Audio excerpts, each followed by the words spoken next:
चूहर जमाली लॻे मुबैना पुलिस मुक़ाबले में 16 केसनि में घुरिबल हिकु ॾोहारी मारिजी वियो, जॾहिं त 2 ॼणनि खे गिरफ़्तार कयो वियो आहे। सिजावल पुलिस तर्जुमान मूजिबि राति देरि सां कादिर ॾिनो शाह गुंगाणी रोड ते फुर जे इरादे सां 3 फोरूं बीठल हुआ।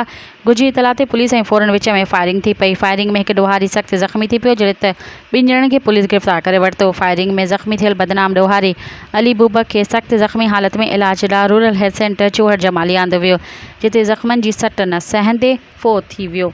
जॾहिं त 2 जवाबदार ज़िले बदीन वासी शेर मैंथड़ो शबीर मैंथड़ो ऐं सजावल जी रिहायशी ग़ुलाम हुसैन मैंथड़ो खे पुलिस गिरफ़्तार करे वरितो। गिरफ़्तार थियलनि वटां 3 अदद पिस्टल ऐं गोलियूं पिणु हथ कयूं वयूं।